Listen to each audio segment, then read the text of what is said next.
దేవునికి స్తోత్రం. దేవుని పరిశుద్ధ నామమునకు మహిమ కలుగును గాక. ఆమేన్. జీవము కలిగిన దేవుడు, మన రక్షకుడు అయిన యేసుక్రీస్తు వారి దివ్యనామం అందరికీ వందనాలండి. ఒక లేఖన భాగం చదువుకుందాం. ఈనాటి ధ్యానాంశంగా పరిశుద్ధ గ్రంథం నుండి నిర్గమాకాండము 3వ అధ్యాయము 1 నుండి 6 వచనాలు.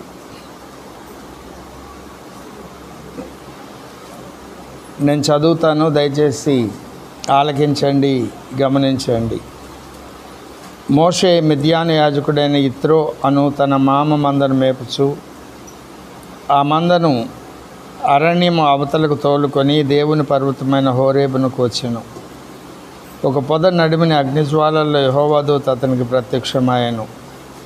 అతడు చూచినప్పుడు అగ్ని వలన ఆ పొద మండుచుండెను, కానీ పొద కాలిపోలేదు. అప్పుడు మోషే, ఆ పొద ఎలా కాలిపోలేదో నేను ఆ తట్టు వెళ్ళి గొప్ప వింత చూచెదని అనుకొనెను. దాన్ని చూచుటకు అతడు ఆ తట్టు వచ్చుట యెహోవా చూచెను. దేవుడు ఆ పొద నడుము నుండి మోషే మోషే అని అతన్ని పిలిచెను. అందుకు అతడు చిత్తము ప్రభువా అనెను. అందుకు ఆయన, దగ్గరకు రావద్దు, నీ పాదముల నుండి నీ చెప్పులు విడువుము, నీవు నిలిచి ఉన్న స్థలము పరిశుద్ధ ప్రదేశం అనెను. మరియు ఆయన, నేను నీ తండ్రి దేవుడను, అబ్రహాము దేవుడను, ఇస్సాకు దేవుడను, యాకోబు దేవుడని చెప్పగా మోషే తన ముఖమును కప్పుకొని దేవుని వైపు చూడవెరచెను. చిన్న మాట ప్రార్థన చేసుకున్నాం. మమ్మల్ని మిక్కిలిగా ప్రేమించిన మా ప్రియ పరలోకపు తండ్రి, మరి ఈసారి మీ పాదాల చెంతకు వచ్చి ఉన్నాం. ఈ ప్రశస్తమైన సమయంలో ఒక ప్రత్యేకమైన ప్రత్యక్షత కొరకు మేము ఎదురు చూస్తూ ఉన్నాం. మీ దాసులను ఒక లేఖన భాగాన్ని చదువుకొని వివరించడానికి మీ పక్షంగా పూనుకుంటున్న నేను మట్టి మనిషిని, వచ్చి వాడను, అల్పుడిని, అయోగ్యుడును. దయతో నన్ను కనికరించండి. మీ సెలవు చాటున మరుగుపరుచుకొని మీ మాటలు నా నోట ఉంచండి. అయ్యా, మా అందరికీ అవసరమైన ఒక నూతన ప్రత్యక్షతను దయచేయమని వేడుకుంటూ యేసుక్రీస్తు వారి దివ్యనామమున అడిగి వేడుకొని ప్రార్థన చేయుచున్నాం తండ్రి.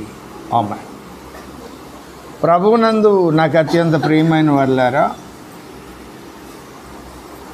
నిర్గమాకాండము 3వ అధ్యాయము 1 నుండి 14 వచనాలలోను, ద్వితీయోపదేశకాండం 33వ అధ్యాయంలోను, మార్కు సువార్త 12వ అధ్యాయం 26వ వచనంలోను, లూకాసు వార్త 20వ అధ్యాయం 37వ వచనంలోను, అపోస్తలుల కార్యముల గ్రంథం 7వ అధ్యాయం 30-31 వచనాలు. ఈ వచనాలలో ఈ పొద అనేటువంటి దర్శనాన్ని గురించి ప్రస్తావించబడింది.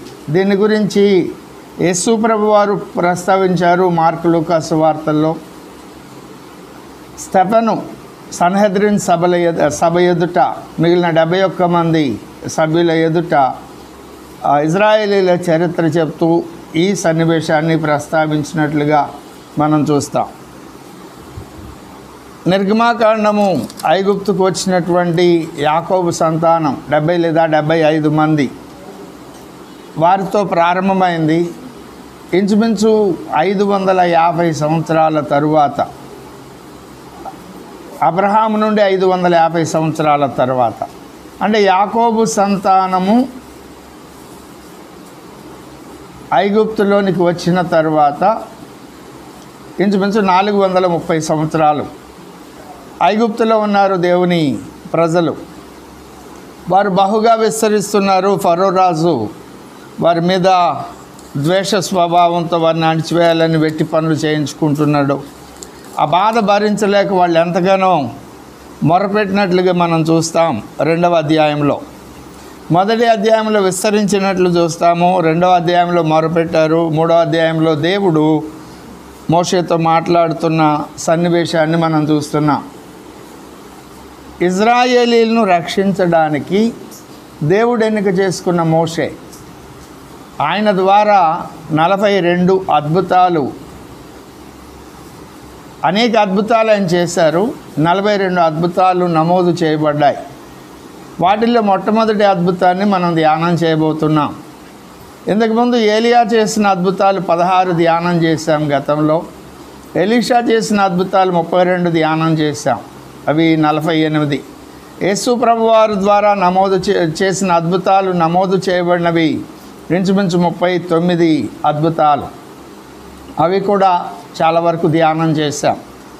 ఈ దినము నుండి దేవుని చిత్తమైతే మోషే ద్వారా దేవుడు చేసినటువంటి అద్భుతాలు ఏవైతే నమోదు చేయబడ్డాయో ఆ నమోదు చేయబడిన అద్భుతాల్లో, ఆ 42 అద్భుతాల్లో ఒక్కొక్కటిగా ధ్యానం చేయడానికి పరిశుద్ధాత్మ దేవుని సహాయంతో మనం ముందుకు కొనసాగుదాం. ఇక్కడ ఇజ్రాయేలీలను విడిపించడానికి దేవుడు ఎన్నిక చేసుకున్న సేవకుడు మోషే. ఇజ్రాయేలీలకి దేవుని మాటలు అందించిన వాడు మోషే. ఇజ్రాయేలీలను పరిశుద్ధపరిచిన వాడు దేవుని చేత. వారు దేవుని సన్నిధిలో ఎలా ఉండాలి అనే విషయాలు తెలియపరిచిన వాడు మోషే.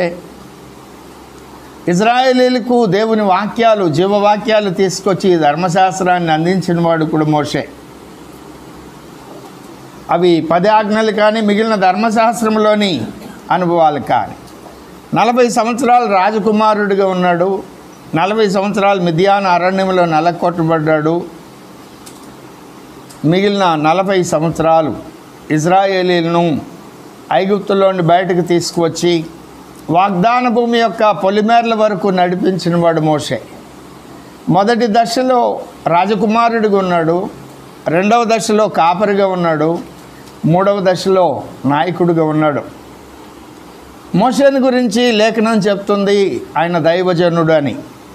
యెహోవా సేవకుడైన మోషే, ద్వితీయోపదేశకాండం 34వ అధ్యాయం 5-6 వచనాల్లో మనం చూస్తాం.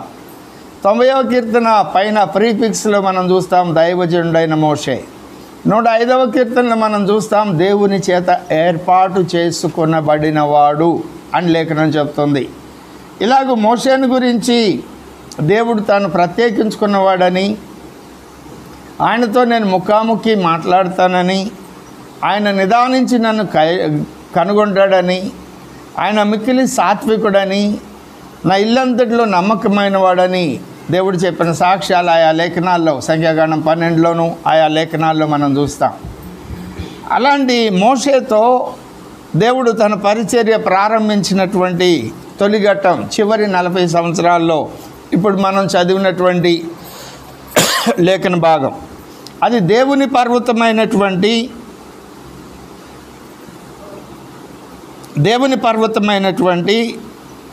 హోరేబు అనే ప్రాంతానికి ఆయన వచ్చారు. దేవుని పర్వతము లేదు, దేవుడు దిగి వచ్చేటువంటి పర్వతం. దేవుడు ప్రత్యేకంగా వాడుకొనిన పర్వతాలు భూమి మీద ఎన్ని ఉన్నాయి? 6 పర్వతాలను మనం చూస్తాం. సీనాయి పర్వతము, సియోను పర్వతము, హోరేబు పర్వతము, ఇవన్నీ పర్వతాల సముదాయం, ఇంచుమించు ఒక దగ్గరగా ఉంటాయి. తాబోరు పర్వతము లేదా రూపాంతర పర్వతము, దాన్ని హెర్మోను పర్వతం అని కూడా అంటాం. అలాగే ఆయన సిలువ వేయబడినటువంటి కల్వరి గిరి గొల్గతా పర్వతం.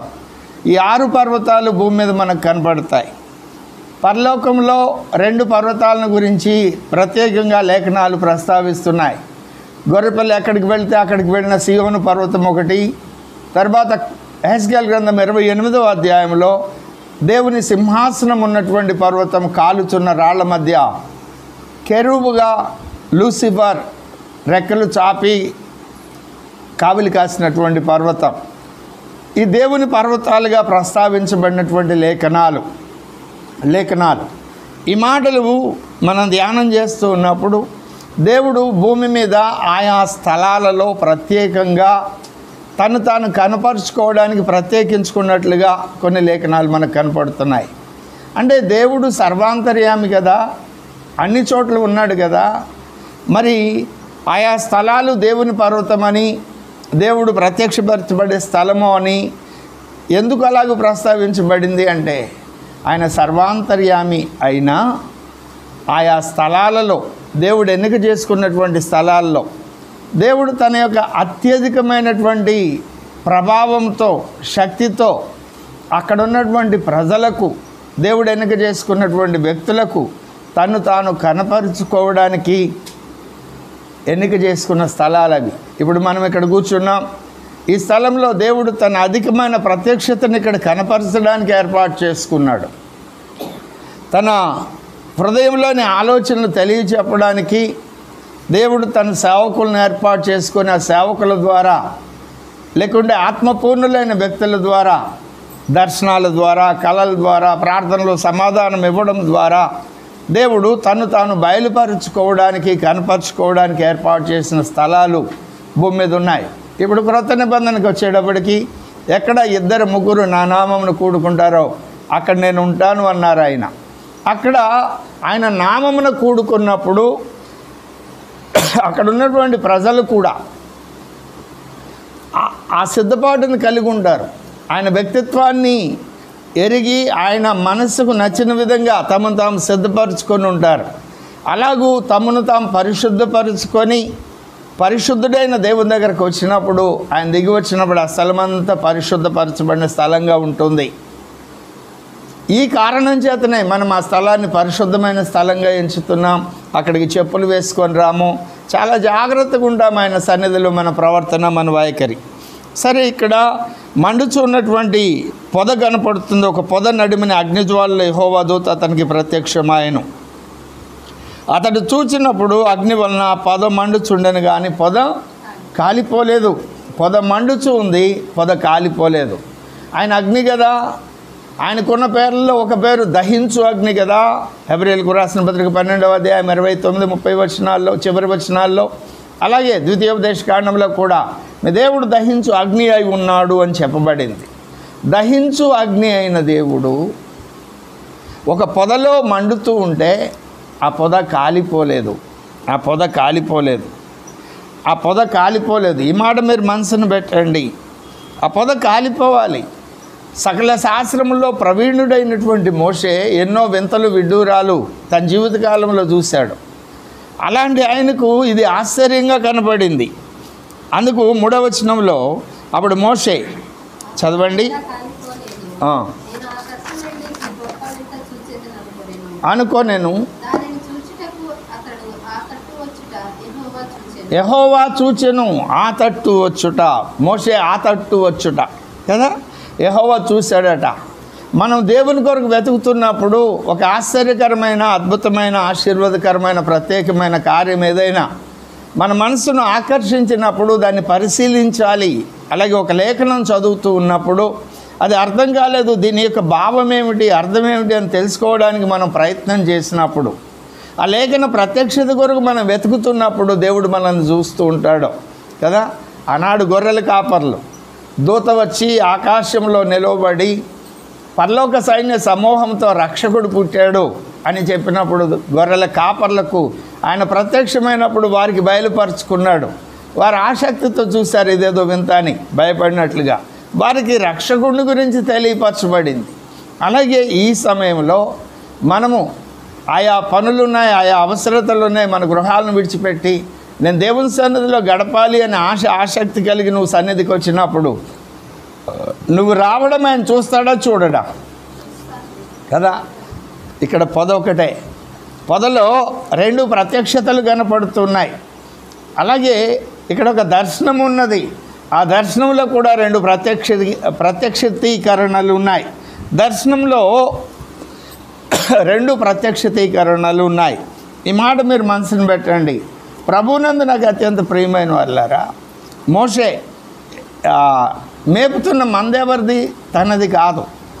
మిద్యానీయుడు అయినటువంటి మిద్యాను యాజకుడైనటువంటి ఇత్రో తన మామగారు మందాయనది ఈయన దాన్ని మేపుతున్నాడు. 40 సంవత్సరాలు ఇంచుమించు కదా. తను అంతకుముందు ఉన్నటువంటి స్థాయి ఏమిటి? రాజకుమారుని స్థాయి. అంత ఉన్నతమైన స్థాయిలో నుండి గొర్రెలను కాయడానికి అరణ్యంలోనికి వెళ్ళి ప్రతిరోజు గొర్రెలను కాయడం, ఎన్నో క్రూర మృగాలు ఉంటాయి, విషసర్పాలు ఉంటాయి, ప్రమాదకరమైన పరిస్థితులు ఉంటాయి. ఆ పని నమ్మకంగా చేస్తున్నప్పుడు దేవుడు అతన్ని దర్శించాడు.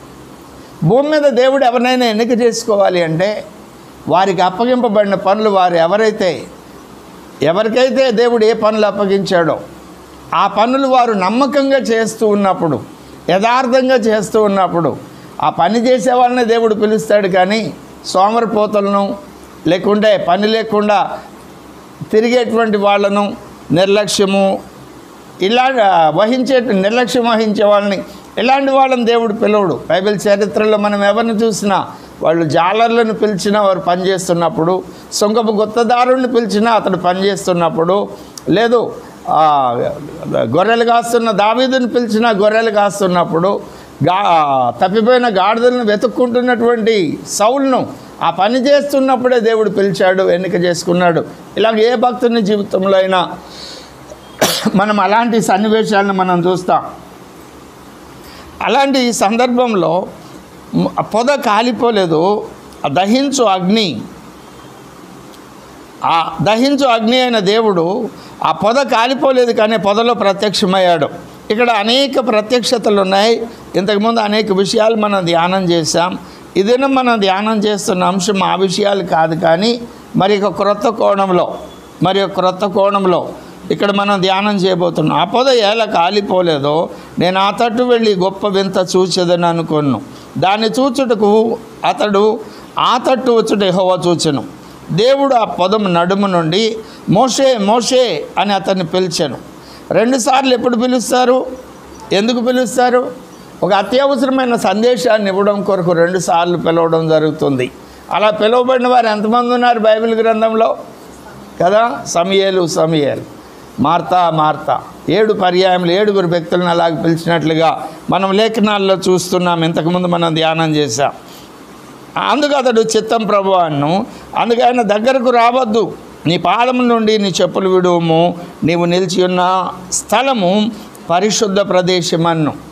అప్పటికి ఆయనకి రోజు తిరిగేటువంటి దారే అది పరిశుద్ధ స్థలం అని తెలియదు. పొదలో కనపడినటువంటి దేవుడు తన తండ్రి ఆరాధించిన దేవుడు అని తెలియదు, అబ్రహాం దేవుడు అని తెలియదు, ఇస్సాకు యాకోబుల దేవుడు అని తెలియదు. అది ఒక పొద మండుతుంది, అదేమిటో వింతగా ఉంది, మంట ఉంటే పొద కాలిపోవాలి కదా, కాలిపోవడం లేదు కదా అని దాన్ని విచిత్రంగా చూస్తున్నాడు ఆయన, వింతగా చూస్తున్నాడు. అప్పుడు చెప్తున్నాడు ఆయన, నేను ఎవరిని అనుకుంటున్నావు? నీ పితరుల దేవుడను కదా. 6వ వచనం, మరియు ఆయన నీ తండ్రి దేవుడను, అబ్రహాము దేవుడను, ఇస్సాకు దేవుడను, యాకోబు దేవుడు. అవునా?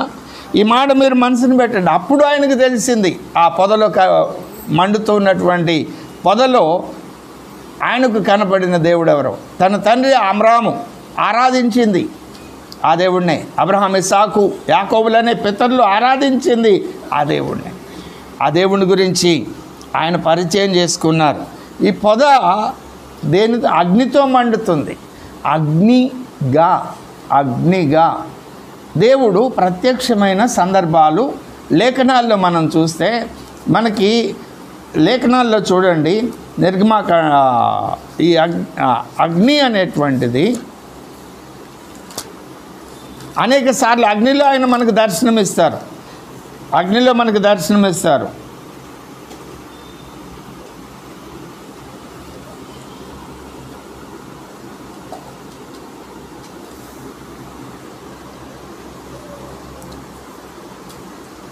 అగ్నిలో ఆయన మనకు దర్శనమిచ్చినట్లుగా ఆ లేఖనాల్లో మనం చూస్తాం.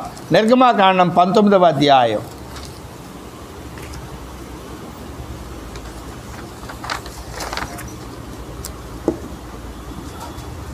13వ అధ్యాయం చూడండి, 21వ వచనం.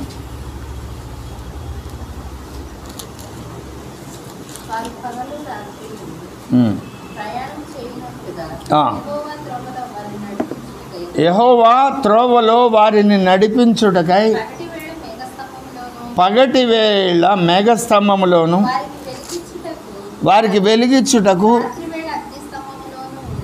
రాత్రి వేళ అగ్ని స్తంభములోను ఉండి వారికి ముందుగా నడుచుచూ వచ్చును. ఎక్కడున్నారు? అది మేఘం ఒకటే, స్వయం వైరుధ్యం కలిగినటువంటి మేఘం. అది పగలు మేఘంగా అంటే చల్లటి వాతావరణాన్ని కలిగించే విధంగా ఉన్నది. రాత్రి అదే మేఘం అగ్నిస్తంభంగా మారుతుంది. ఆ అగ్ని ఎందుకు? అది ఎడారి ప్రాంతం, విపరీతమైన చలి ఉంటుంది.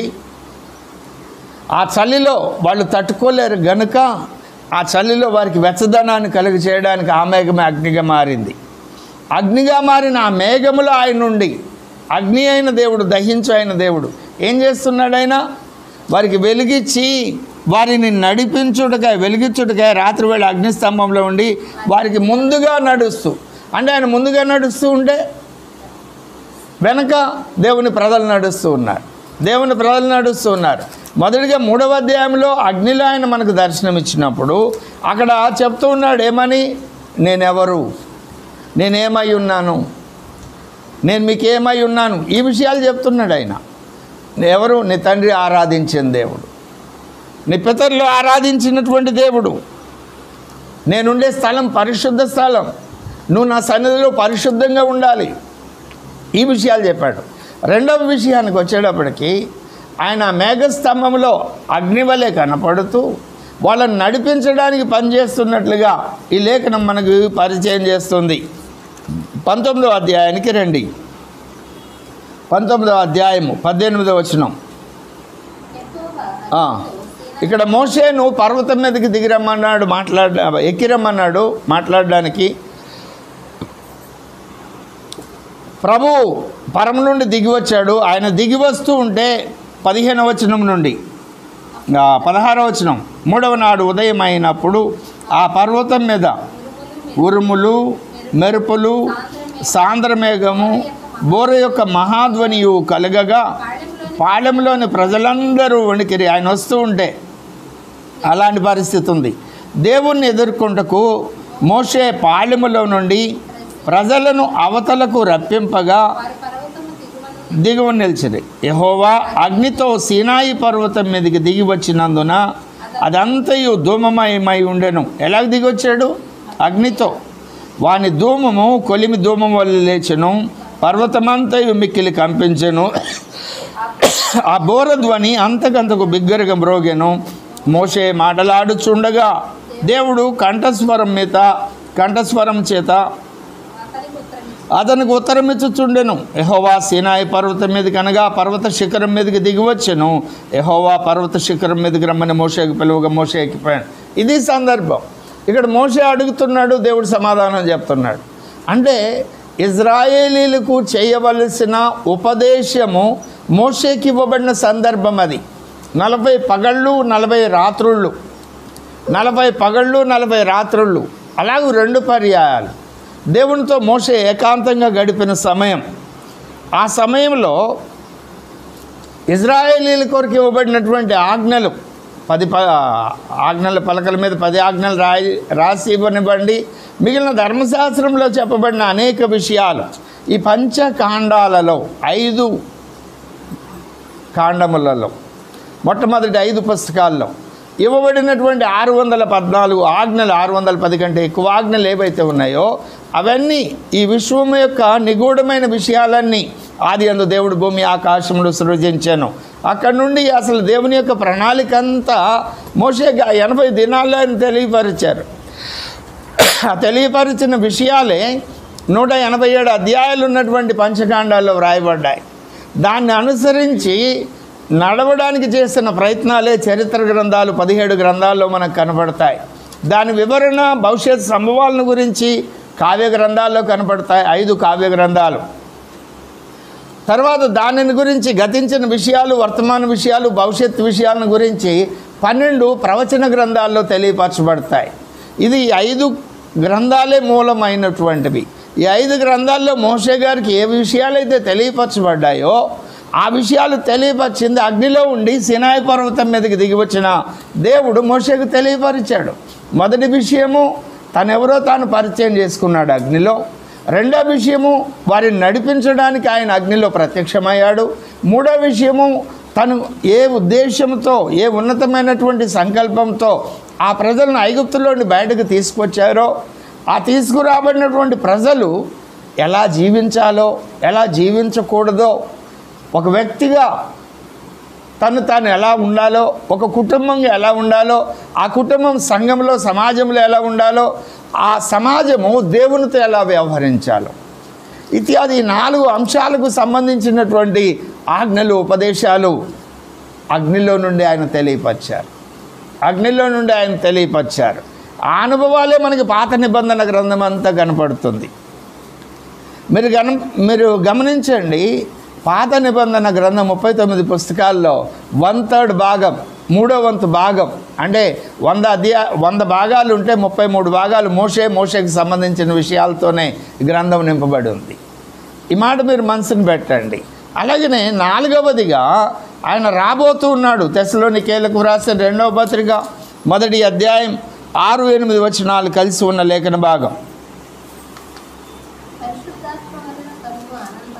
పరిశుద్ధాత్మ వలన కలుగు ఆనందం అండి. 2వ పత్రిక 1వ అధ్యాయం 6వ వచనం. ప్రభువైన యేసు తన ప్రభావమును కనపరుచు దూతలతో కూడా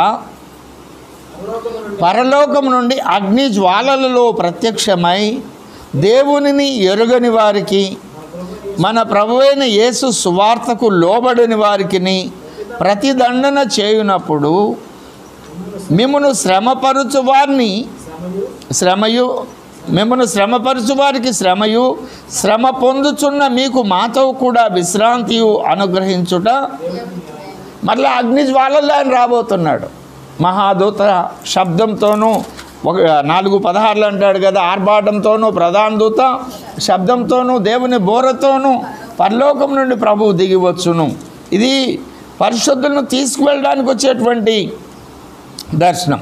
ఇక్కడ 2వ పత్రిక 1వ అధ్యాయం 6లో చెప్తుంది, ప్రభువైన యేసు తన ప్రభావమును కనపరచు దూతలతో కూడా పరలోకం నుండి అగ్ని జ్వాలల్లో ప్రత్యక్షమై దేవుణ్ణి ఎరగని వారికి. మొదటి విషయం. 2, మన ప్రభువైన యేసు సువార్తకు లోబడని వారికి ప్రతిదండన చేయనప్పుడు, యేసు ప్రభు రక్షకుడు అని చెప్తే నమ్మని వారు ఉన్నారు, లోబడిన వారు ఉన్నారు, వారికి ప్రతిదండన చేయడానికి వస్తున్నాడు. అంతేకాదు మిమ్మల్ని శ్రమపరుచు వారికి శ్రమయు, శ్రమ పొందుచున్న మీకు మాతో కూడా విశ్రాంతి అనుగ్రహించడానికి ఆయన వస్తున్నాడు. 4 అనుభవాలు కనపడుతున్నాయి.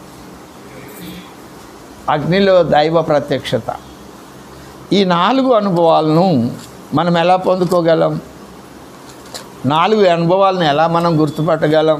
మత్తయి సువార్త 3వ అధ్యాయం 17వ వచనంలో 11వ వచనంలో, మారు మనసు నిమిత్తం నేను నీళ్లలో మీకు బాప్తిస్మం ఇచ్చుచున్నాను, అయితే నా వెనక వచ్చుచున్నవాడు నాకంటే శక్తిమంతుడు, ఆయన చెప్పులు మొయటకైను నేను పాత్రును కాదు, ఆయన పరిశుద్ధాత్మలోను ఫుట్నోట్లతోనూ అగ్నితోనూ మీకు బాప్తిస్మం ఇచ్చు.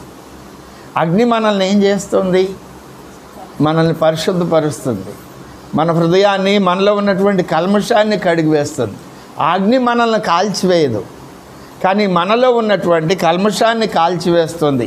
బంగారాన్ని అగ్ని పుటం వేసినట్టు మనల్ని పుటం వేస్తుంది. దేవుని ఆత్మ అగ్ని వలె మనల్ని తాకినప్పుడు మనలో ఉన్నటువంటి దేవుని చిత్తానికి వ్యతిరేకమైనటువంటి విషయాలన్నీ కాలిపోతాయి. చూడండి, పేతురు రాసిన 1వ పత్రిక 1వ అధ్యాయం 7వ వచనం.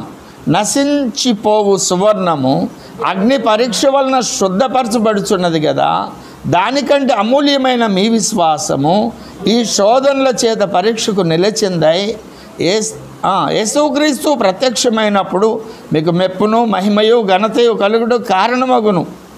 మీరు ఆయన కదా బంగారాన్ని పుటం వేసినప్పుడు అది ఎలాగూ పరిశుద్ధపరచబడుతుందో, అలాగే మన విశ్వాసం దేవుని మీద శ్రమ వచ్చినా, హింస వచ్చినా, కరువు వచ్చినా, ఖడ్గం వచ్చినా, ఆయన మీద ఆధారపడినప్పుడు, ఆయన వైపు చూసినప్పుడు, నీవే నాకు రక్షకుడు, నీవే నాకు విమోచకుడు, నీ యొద్ద తప్ప ఇంకెక్కడ విడుదల దొరకదు, నీవే పరమునకు తీసుకువెళ్ళేవాడు, ఎందుకంటే నువ్వు నా కొరకు ప్రాణం పెట్టిన దేవుడు అని నువ్వు ఆయన మీద ఆధారపడినప్పుడు, లోబడే కొలది అది శ్రమ రాని, ఇంకే సమస్య రాని నువ్వు పరిశుద్ధపరచబడుతున్నావు. అందుకే ఆయన అంటాడు 4వ అధ్యాయం 12వ వచనంలో, ప్రియులారా మిమ్మల్ని శోధించుటకు మీకు కలుగుచున్న అగ్ని వంటి మహాశ్రమను గూర్చి మీకేదో ఒక వింత సంభవించినట్లు ఆశ్చర్యపడకుడి. క్రీస్తు మహిమ బయలుపరచబడినప్పుడు మీరు మహానందంతో సంతోషించు నిమిత్తము క్రీస్తు శ్రమలలో మీరు పాలివారై ఉన్నంతగా. యేసు ప్రభుని కొరలతో కొడుతుంటే ఆయన మీద దెబ్బ పడకముందే నువ్వు వెళ్ళి ఆయన కౌగులించుకుంటే ఆ దెబ్బ నీ మీద పడితే ఎంత శ్రమ, ఎంత బాధ కలుగుతుంది. ఆ బాధను నా ప్రభువు కొరకు నేను అనుభవిస్తున్నాను అని ఆ బాధను స్వీకరించినంతగా సంతోషించండి. అప్పుడేమవుతుంది? క్రీస్తు నామము నిమిత్తము మీరు నింద పాలైన ఎడల మహిమా స్వరూపి అయిన ఆత్మ అనగా దేవుని ఆత్మ మీ మీద నిలిచిచున్నాడు గనుక మీరు ధన్యులు. ఇలాగూ పరిశుద్ధపరచడం అనే ప్రక్రియ జరుగుతుంది. ఎప్పుడైతే పరిశుద్ధపరచబడడం అనే ప్రక్రియ జరిగిందో ఆ అనుభవంలో మనం రెండవ ఘట్టంలోనికి వస్తున్నాం. రెండవ ఘట్టంలోనికి వచ్చినప్పుడు దేవుని ఆత్మ మన మీదకి దిగి వస్తుంది. పైనుండి వచ్చు శక్తి. అపోస్తలుల కార్యముల గ్రంథం 1వ అధ్యాయం 8వ వచనం. ఆయనను పరిశుద్ధాత్మ మీ మీదకి వచ్చినప్పుడు ఏం జరుగుతుంది? 2వ అధ్యాయం 2వ వచనం. అప్పుడు వేగముగా వీచు బలమైన గాలి వంటి ఒక ధ్వని ఆకాశం నుండి అకస్మాత్తుగా వారు కూర్చుండి ఉన్న చోట ఇల్లంతయో నిండెను. మరియు అగ్ని జ్వాలల్లో నుండి నాలుకలు విభాగింపబడినట్లుగా వారికి కనపడి వారిలో ఒక్కొక్కరి మీద వ్రాలగా అందరూ పరిశుద్ధాత్మతో నిండిన వారై ఆత్మ వారికి వాక్శక్తి అనుగ్రహించిన కొలది అన్ని భాషల్లో మాట్లాడారని ఇక్కడ వ్రాయబడి ఉంది. ఆ క్రిందకు వచ్చి 14వ వచనంలో మనం చూస్తే అక్కడి నుండి యేసుని గురించి వాళ్ళు సాక్ష్యం చెప్పడం మనం చూస్తాం. యెరూషలేములో, యూదయలో, సమరయలో భూ దిగంతాల వరకు వారు సాక్షులై ఉండడం మనం చూస్తాం. అంటే ఆ ప్రత్యక్షతలో ఆ అగ్ని వారి మీదకి దిగి వచ్చినప్పుడు, మోషేకు సీనాయి పర్వతం మీద దేవుడు తన సత్యాన్ని బయలుపరిచినప్పుడు ఆ సత్యాన్ని తీసుకొని భూమి మీదకి వచ్చారు. భూమి మీద తన ప్రజలందరికీ తెలియపరిచారు. దాని ప్రకారం నడుచుకోవాలని ఆజ్ఞాపించాడు. ఆయన 40 సంవత్సరాల్లో కూడా దాని కొరకు ఎంతగానో శ్రమపడ్డాడు, ఎంతగానో పోరాడాడు. ఎన్నోసార్లు ఆయన రాళ్ళు పెట్టి కొట్టి చంపేయాలని ప్రయత్నం చేశారు. ఆయన మీద తిరుగుబాటు చేశారు. ఆయన అవమానించారు. ఆయన మీద సణిగారు, తిరుగుబాటు చేశారు. విసిగిపోయి ఈ ప్రజలు నేను కన్నానా, నేను ఎందుకు మోసుకు వెళ్ళాలని దేవుని దగ్గర ఫిర్యాదు చేసిన సందర్భం కూడా. అయినా కూడా 40 సంవత్సరాలు దేవుని కృపను బట్టి ఆయన నడిపించగలిగాడు. అలాగే ఇజ్రాయేలీలైనా ఆనాడు ఆదిమ సంఘంలో ఉన్నటువంటి ఆ మెడగదిలో ఉన్నటువంటి 120 మంది అయినా లేదు, ఆనాటి నుండి దేవుని సంఘంలో ఎవరైతే అగ్ని వంటి అభిషేకాన్ని కలిగి ఉన్నారో వారు పరిశుద్ధపరచబడుతున్నారు, దైవ ప్రత్యక్షతలు పొందుకుంటున్నారు. ఆ ప్రత్యక్షతలు పొందుకొని అంటే దేవుని మార్గాలను తెలుసుకొని దేవునికి సాక్షులుగా ఉన్నారు, యేసుక్రీస్తుకు సాక్షులుగా ఉన్నారు. వాళ్ళు నిత్యము ఈ అగ్ని వంటి శ్రమల చేత పరీక్షించబడుతూ పుటమ వేయబడిన వారై పరిశుద్ధతలో సంపూర్ణులు చేయబడుతున్నారు. ఎఫెసీయులకు వ్రాసిన పత్రిక 4వ అధ్యాయం 13వ వచనం.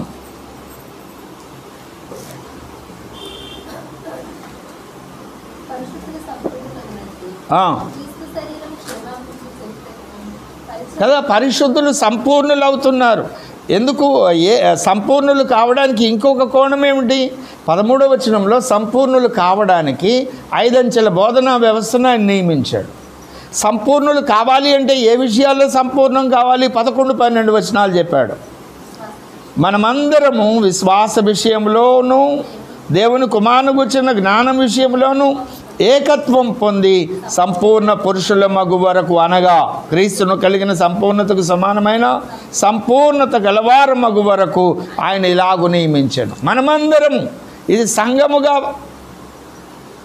సంపూర్ణులు కావడం, సంఘముగా సంపూర్ణులం కావడం, ఒక వ్యక్తిగా సంపూర్ణత పొందుకోవడం అనే అనుభవము కొరింథీయులకు రాసిన 2వ పత్రిక 7వ అధ్యాయం ప్రారంభోచనంలో మనం చూస్తాం. ప్రియులారా, మనకు ఈ వాగ్దానములు ఉన్నవి గనుక దేవుని భయంతో పరిశుద్ధతను సంపూర్ణం చేసుకొనుచు శరీరమునకును ఆత్మకును కలిగిన సమస్త కల్మషముల నుండి మనల్ని పవిత్రములుగా చేస్తుంది. వాగ్దానముల ద్వారా మనం పరిశుద్ధపరచబడడం అనే ప్రక్రియ. ఈ విధంగా మనం పరిశుద్ధులం కావడం చేత దైవ ప్రత్యక్షత పొందుకుంటున్నాం, దేవుని యొక్క మార్గాలు తెలుసుకుంటున్నాం, ఆయన కొరకు ఆయన చిత్తాన్ని నెరవేర్చడం కొరకు ఆయనకు సాక్షులుగా బ్రతుకుతున్నాం. ఆయనకు సాక్షులుగా బ్రతకడం ద్వారా శ్రమానుభవాన్ని ఎదుర్కొంటున్నాం. ఆ శ్రమల కొలిమిలో పుటం వేయబడి సంపూర్ణతను పొందుకుంటున్నాం. ఆయన రాకడ కొరకు ఎదురు చూస్తున్నాం. దీన్ని ఇంకో కోణంలో చెప్తాను. పొదల్లో ప్రభువు కనిపించారు, అక్కడ అగ్ని మండుతోంది, ఆకులు చెట్టు గాలిపోలేదు, అక్కడ దేవుని సన్నిధి ఉంది. ఆ సన్నిధి అంటే పరిశుద్ధ స్థలం. మనం ప్రత్యేకించబడ్డాము. పరిశుద్ధాత్మ అగ్నివలి మన మీదకి దిగి వచ్చినప్పుడు మనం ఎల్లప్పుడూ కూడా ఆయన సన్నిధిని అనుభవిస్తాం కదా. పొద దగ్గరికి వెళ్ళినప్పుడే అది పరిశుద్ధ స్థలం. యెహోషువ గ్రంథం 5వ అధ్యాయం 5వ వచనంలో పాళెము వెళ్ళిపుట యెహోషువ ప్రార్థన చేస్తున్నప్పుడు ఖడ్గము ధరించిన సేనాధిపతి కనపడ్డాడు.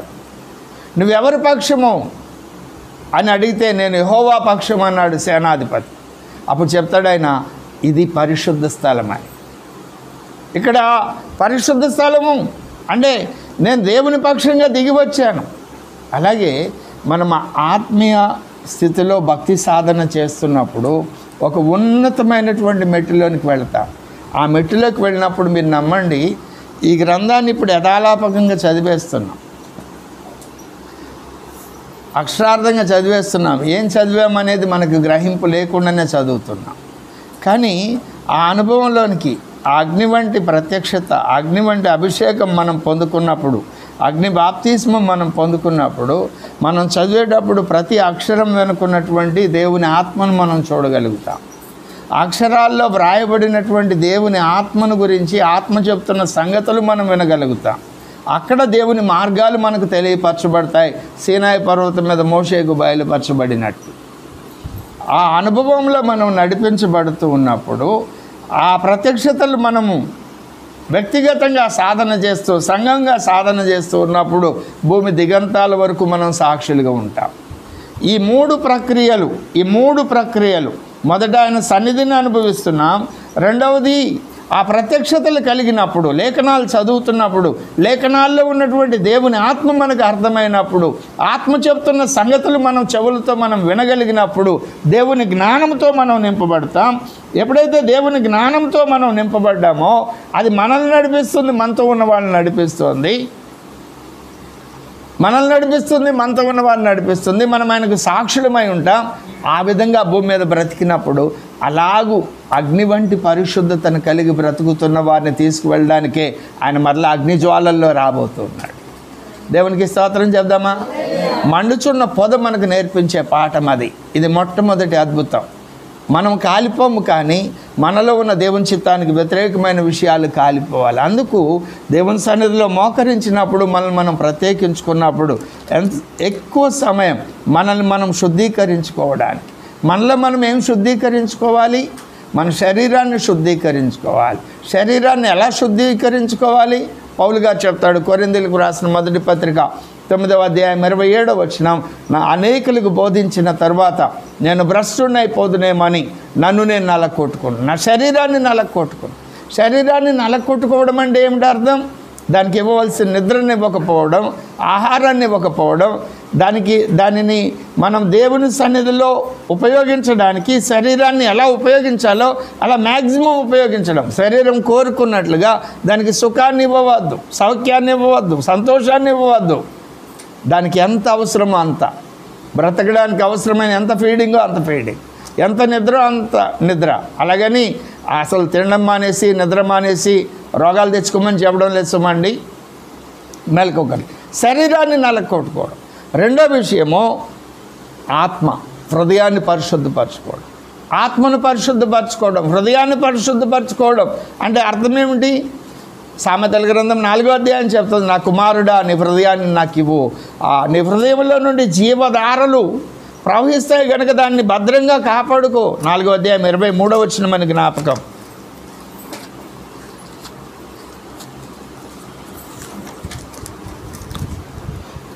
హృదయము ఘోరమైన వ్యాధి కలిగింది అని ఇర్మియా చెప్పారు.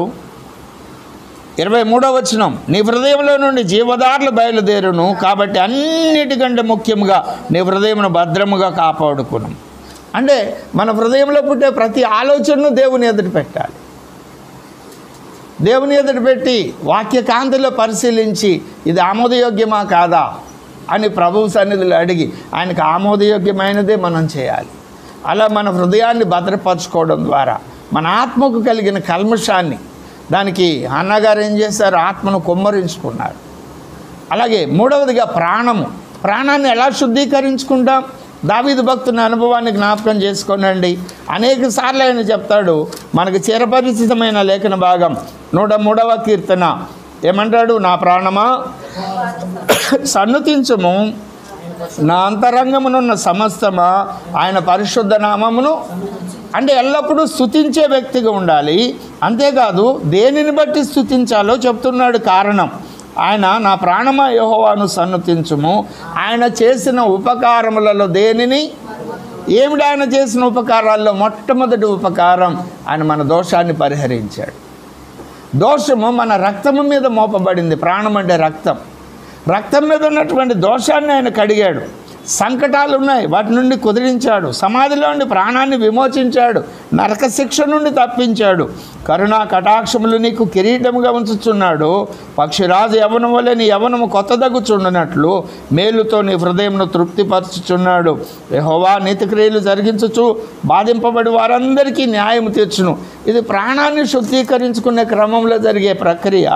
అప్పుడు అంటాడు 7వ వచనంలో ఆయన మోషేకు తన మార్గాలు. నీ ప్రాణము, ఆత్మ, శరీరము శుద్ధీకరించబడినప్పుడు నీకు మార్గాలు తెలియపరచబడు. ఎవరు శుద్ధీకరిస్తారు? అగ్ని వంటి పరిశుద్ధ.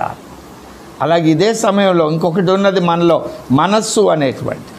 ఆ మనస్సును కూడా ఎప్పటికప్పుడు శుద్ధీకరించుకోవాలి. 26వ అధ్యాయం 24వ అధ్యాయం అపోస్తలుల కార్యముల గ్రంథం మొదట 23 చదవండి. 23 ప్రారంభం. పౌలు మహాసభ వారిని తేరి చూచి, సహోదరులారా, నేను నేటి వరకు కేవలము మంచి మనస్సాక్షి గలవాడనై దేవుని ఎదుట నడుచుకొనుచుంటినని చెప్పాను. మంచి మనస్సాక్షి కలిగి దేవుని నేను ఈ పని చేశాను, అది దేవుని సంతోషపెట్టింది అని తను సాక్ష్యం చెప్పగలిగిన మాట అయి ఉన్నాడు. నీ మనస్సాక్షి నీ మీద నేరారోపణ చేయని విధంగా నువ్వు ప్రవర్తించమంటాడు యోహాను భక్తుడు 3వ అధ్యాయంలో మనం చూస్తాం. 19-20 వచనాలు యోహాను రాసిన మొదటి పత్రికలో. ఈ అనుభవాన్ని కొంచెం వివరిస్తూ 24వ అధ్యాయము 16వ వచనంలో, ఈ విధమున నేనును దేవుని ఎడలను మనుషుల ఎడలను ఎల్లప్పుడూ నా మనస్సాక్షిని నిర్దోషమైనదిగా ఉండినట్లు అభ్యాసము చేసుకొంచున్నాను. కాబట్టి రాజుల ఎదురు నిలబడి సాక్ష్యం చెప్పాడు. నువ్వు చెప్పగలవా నేను చేసే ప్రతి పని దేవునికి ఇష్టమైందని? మనుషుల ఎదురు చెప్పగలవా నేను ఈ వ్యక్తిని ఈ విషయంలో ఇలాగ మాట్లాడాను, నా మనస్సాక్షి నా మీద దోషారోపణ చేయడం లేదు కదా, నేను చేసిన ఈ పని కారణం ఏమిటి అంటే, హేతువు ఏమిటి అంటే అని నువ్వు చెప్పగలిగితే నీ మనస్సాక్షి కూడా, మనస్సు కూడా శుద్ధీకరించబడు. ఈ 4 విషయాలు దేవుని పరిశుద్ధాత్మ వలన మాత్రమే శుద్ధీకరించబడతాయి. ఎప్పుడైతే అలాగ నువ్వు శుద్ధీకరించబడ్డావో అగ్ని వంటి పరిశుద్ధతను కలిగి దేవుని సన్నిధిలో నడిపించబడతావు, దేవునికి సాక్షిగా ఉంటావు. దేవుని సన్నిధి, దేవుని జ్ఞానం అనుగ్రహించబడింది. సీయోను పర్వతం మీద 13వ అధ్యాయంలో మనం చూస్తాం. మేఘంలో ఉండి నడిపించడానికి దేవుని ఆత్మ మనల్ని నింపి నడిపిస్తుంది. 19వ అధ్యాయంలో దేవుని మార్గాలు, దేవుని ఆజ్ఞలు, దేవుని జ్ఞానము తెలియపరచబడింది. అలాగే మనం దేవుని సన్నిధిలో ఆయనకు అప్పగించుకోవడం ద్వారా ఆ పరిశుద్ధాత్మను మనం పొందుకోవడం ద్వారా పరిశుద్ధపరచబడుతున్నాం. దేని వలన? శ్రమల వలన. పరిశుద్ధపరచబడినప్పుడు దేవుని అగ్ని మన మీదకి దిగి వచ్చినప్పుడు, లేఖనాలు చదువుతున్నప్పుడు లేఖన ప్రత్యక్షతలోని దేవుని ఆత్మ దేవుని మార్గాలను మనకు తెలియపరుస్తుంది. ఆ మార్గముల ప్రకారం మనం నడవడం ద్వారా మనం ఆయనకు సాక్షులుగా ఉంటాం. ఈ భూమి మీద ఈ 3 అనుభవాలు కలిగి ఉన్నప్పుడు ఆయన అగ్నిజ్వాలల్లో దిగి వస్తున్నాడు మనల్ని తీసుకువెళ్ళడానికి. పొద ద్వారా ప్రారంభించినటువంటి ఆధ్యాత్మిక పాఠం ఇశ్రాయేలీయులను 40 సంవత్సరాలు నడిపించడానికి మోషేకు సహాయం చేశారు. అలాగే అగ్ని వంటి పరిశుద్ధాత్మ అభిషేకాన్ని పొందుకోవడం ద్వారా మన జీవితంలో మనం ఏ ప్రజలకు ఆశీర్వాదకరంగా ఉండాలని దేవుడు నియమించాడో వారందరికీ ఆశీర్వాదకరంగా ఉంటూ మనల్ని మనం దేవుని సన్నిధిని కలిగి ఆయన చేత నడిపించబడుతూ ఆయనకు సాక్షులుగా ఈ లోకంలో బ్రతకగలుగుతాం. నేర్పించే పాఠాల్లో అనేక పాఠాలు ఇంతకుముందు 2-3 కోణాల్లో ధ్యానం చేశాం. ఏదైనా మరి ఒక కోణంలో దేవుడు అగ్నిగా ఎలాగో ప్రత్యక్షమవుతున్నాడు, ఆయన చేసేటువంటి కార్యాలు ఏమిటి అనే విషయాలు మనం ధ్యానం చేశాం. కాబట్టి మనల్ని మనం పరీక్షించుకుందాం. ఎలాగూ నా యందు నాకే దోషారోపణ లేదు అని చెప్పగలిగిన ఉన్నతమైన మెట్లోనికి రావడమే అగ్ని వంటి పరిశుద్ధాత్మను కలిగి బ్రతకడం. చూడండి 4వ అధ్యాయం కొరింథీయులకు రాసిన మొదటి పత్రిక 4వ అధ్యాయం 3వ వచనం. మీ చేతనైనను ఏ మనుష్యుని చేతనైనను నేను విమర్శించబడు నాకు మిక్కిలి అల్పమైన సంగతి, నన్ను నేనే విమర్శించుకోను. నా యందు నాకు ఏ దోషమును కానరాదు. ఆయనను ఇందువలన నీతిమంతుడిగా ఎంచబడను, నన్ను విమర్శ. ఆయన యందు ఆయనకి ఏ దోషము కానరాదట. నువ్వు చెప్పగలవా మాట? నేను మాట్లాడే ప్రతి మాట దేవుని సంతోషం కలుగజేస్తుందని, నేను తీసుకునే ప్రతి నిర్ణయము దేవునికి సంతోషం కలుగజేస్తుందని, దేవుని చిత్తానికి విరోధంగా నా బ్రతుకులో నేనేమీ చేయడం లేదని చెప్పగలమా? చెప్పలేని స్థితిలోనే ఉన్నాం. అది చెప్పగలగాలి అంటే దేవుని ఆత్మ మనల్ని సంధించినప్పుడు, అది మనలో ఉన్నటువంటి దేవుని చిత్తానికి విరోధమైన విషయాలను కాల్చివేసినప్పుడు, అప్పుడు లేఖనముల్లోని దైవ ప్రత్యక్షత మనకు కనపడుతుంది. ఆ మార్గాలు మనకు బయలుపరచబడతాయి, ఆ జ్ఞానం మనకు అనుగ్రహించబడుతుంది. అక్కడి వరకు ఆయన మనల్ని నడిపిస్తాడు. అందుకొరకు ఈ ప్రార్థనా కూడికలు వ్యక్తిగతంగా నిన్ను నువ్వు దేవునికి అప్పగించుకొని, అయ్యా నేను చేసే ప్రతి పనిలో కూడా నీ చిత్తం ఏమిటో నేను గ్రహించాలి, నీ ఉద్దేశం ఏమిటో నేను గ్రహించాలి, దాని ప్రకారం నన్ను నేను కట్టుకోవాలి. మోషేకు పొదలో కనిపించినప్పుడు నీ సన్నిధిని అనుభవించడం నేర్పావు. ఇజ్రాయేలీలు నడిపిస్తున్నప్పుడు మేఘంలో ఉండి మోషే ఒట్టివాడిగా నిలవబడ్డాడు, కానీ మేఘంలో నుండి నువ్వు ఇజ్రాయేలీలను నువ్వు నడిపించావు, నన్ను నడిపించు. అంతేకాదు సీనాయి పర్వతం మీదకి మోషేని పిలిచి, మోషేకు నీ జ్ఞానమంతా, జ్ఞాన సత్య స్వరూపమైన ధర్మశాస్త్రాన్ని నువ్వు ఇచ్చావు.